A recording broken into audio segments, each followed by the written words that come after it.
Hello everyone, welcome back to the second session of periodic classification of elements. Now in the last session we saw Newton's law of octaves where he said that every eighth element had properties similar to the first one in his table, which is given on page number 70. Now in that table if you see, sodium is the eighth element after lithium. If you count, sodium becomes the eighth element. So lithium and sodium, they have properties similar. Beryllium, if you count from beryllium, it is eighth element is magnesium, so they share similar properties over here. And similarly, we'll see for fluorine and chlorine, both are halogens. So chlorine is the eighth element from fluorine. So in this way, he tried to classify the elements, but many limitations were found in the Newton's law of octaves. Now, at that time, 56 elements were there, so he tried to fit those 56 elements in 56 boxes. But the limitation was whatever property he said that eighth element has similar property to the first one, it was applicable only up to calcium. After that, the property faded. After that, every eighth element was not having the property similar to the first one. Now, he placed two elements each in some boxes to accommodate. Now, to accommodate all the known elements at that time, he placed two elements under the same node. Here you can see. He has placed on page number 17 the table. He has placed cobalt and nickel under the node Do, and Ce and La, that is cerium and lanthanum, at in the Fa node. And then, but if you see further, for example, he placed elements with different properties under the same node in the octave. For example, Newton placed the metal Co and Ni under the node Do along with halogens. Along with halogens, he placed Co and Ni. And Fe, which is having similarity with Co and Ni, it was placed in the non-metals like oxygen and sulfur. So the properties, they were not matching at all. So octaves had not, and even it did not had provision to accommodate the newly discovered elements. So the properties of the newly discovered later on did not fit into the Newton's law of octaves. So these were the limitations of the Newton's law of octaves. Means he had placed some two elements under the same node, but it was not, the properties were not matching. And also he had not kept a place empty for the newly discovered elements. So later on, when the elements were discovered, there was no place left to accommodate them. So these were the limitations of Newton. Now next we will see Mendelev's periodic table. Now the Russian scientist Dmitry Mendeleev, he developed the periodic classification of elements. So he was the first scientist to prepare a proper periodic table and classify the elements properly. So it is considered as the most important step in classification of elements. So at that time, during Mendeleev, the 63 elements were known. So he classified them in groups and periods. Now he also used the same technique of arranging them in the order of their atomic masses. So he transformed this into periodic table of element in accordance with their physical and chemical. Also he saw the physical and chemical properties of the elements. Now the physical and the chemical properties of the elements were like their melting point, boiling point, or the hydrides and oxides formula. Oxides means when they react with oxygens, what they form. So according to that, Mendeleev, he stated the periodic law as properties of the elements are periodic function of their atomic masses. Means if you arrange them in the atomic masses, you will find periodicity. That is, there is a repetition. There is a repetition in their properties. That is why it is known as a periodic table. Now, if you see the table on page number 18, you will find. Now you will find there are 8 columns and 12 rows over there. He has arranged the elements over there, and also he has given their name as group 1 to group 8. Also he has given their formulas of their oxides and hydrides, that is R2O. That R2O, previously it was written as R2O, but now we will write how we write for H2O. 2 you have to write as downside, so it is actually R2O. Means in that group if it is H, so with oxygen it will form H2O. Now if it is RO, then for beryllium it is BeO, magnesium it is MgO, that is magnesium oxide. So similarly for now if you see for the fourth group it is RH4. In that it is carbon, so you will get CH4, you will get CO2. So these were these hydrides and oxides. So he has given the formula on the upper side. Now if you see here, there are some vacant places in the Mendeleev's periodic table. So can you see, there are some vacant places. The atomic masses are seen to be predicted. And list 3 of these predicted atomic mass along with their group and period. Now see here, if you can see there 44, it lies in the group 3 and period 4. So he has just predicted the properties and he had not given any name.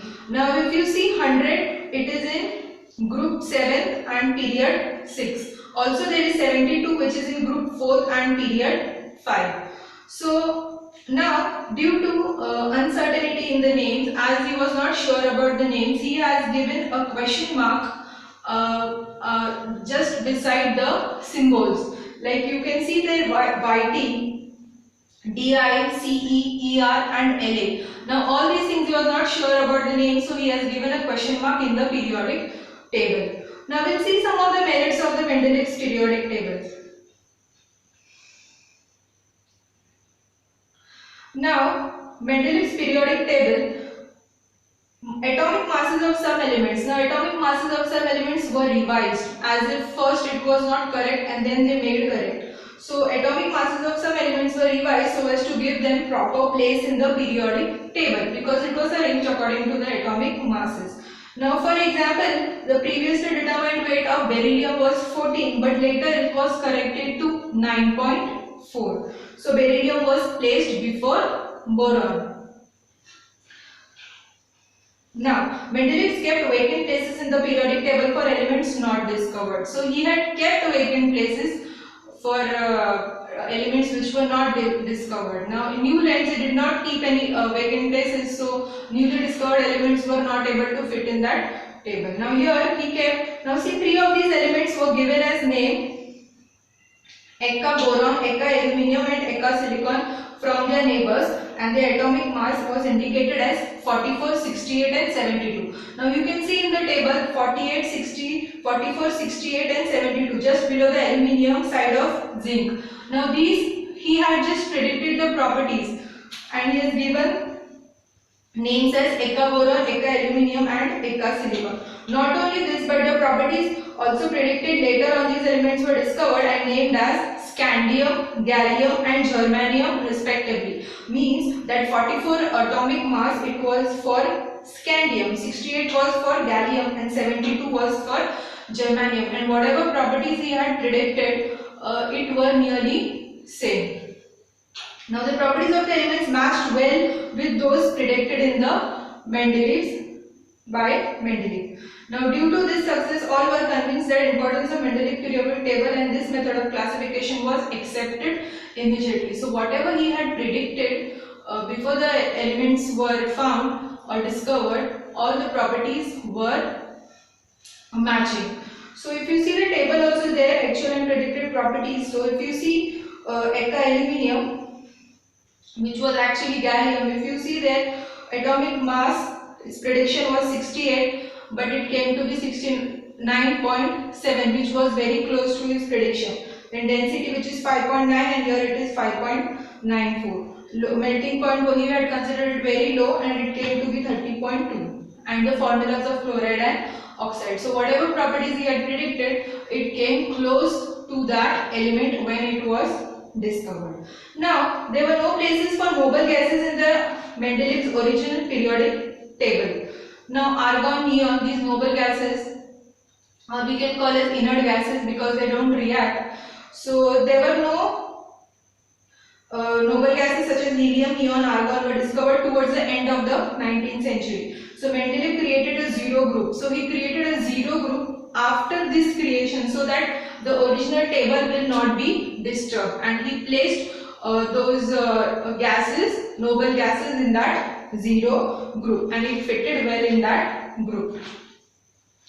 Now we'll see some demerits of, though it was the first step of successive classification, there were some demerits in the classification of Mendeleev's periodic table. Now the whole number mass of the element cobalt. Now if you see cobalt and nickel, they have 58. The whole number mass is 58. Both are same. So there was a little doubt regarding the sequence, how they will place, which element they will place further. Now isotopes. Now isotopes are atoms which have different physical properties and same chemical properties. Same chemical properties means they had same number of electrons and protons, but they had different number of neutrons in the nucleus. So such atoms are known as isotopes. So challenge was there for them for placing them in the in the periodic table because they had different weights. Now, when elements are arranged in increasing order of atomic mass, the rise in atomic mass do not appear to be uniform. So, it was not appeared, the atomic mass of one element if you see and the next and successive element if you see, there is no continuity, means there is it is not that it will increase orderly with a gap of 1 or 2. Sometimes it is 1, sometimes it is 2, sometimes it is 3. You can refer the periodic table for that. So, so it was very difficult to say if between two atomic masses, if the third element, if the middle element can be placed in between them or no. So, it was not possible therefore to predict how many elements could be discovered between any two heavy elements. Now position of hydrogen. Now hydrogen, as you know that the periodic table, it starts with hydrogen. Now there was a little doubt regarding the placement of hydrogen because it shows properties similar to the halogens also and to the alkali metals also. Now see halogens, the molecular formula of hydrogen is H2. Also the molecular formula of fluorine you will find Cl2. Fluorine you will find F2. So it was, even hydrogen was showing the same properties like what they were showing. So there was doubt whether to place with them or with the alkali metals, because with the alkali metals also like sodium, now they were forming with chlorine, they were reacting and forming sodium chloride, potassium chloride, and even hydrogen was reacting with chlorine as hydrogen chloride. So it was showing similar properties with the alkali metals also and the halogens also. So on considering the above properties, so it cannot be decided whether the correct position of hydrogen is in whether in group of alkali metals or is with halogens. So the modern periodic table or law we'll see in the next session. Thank you.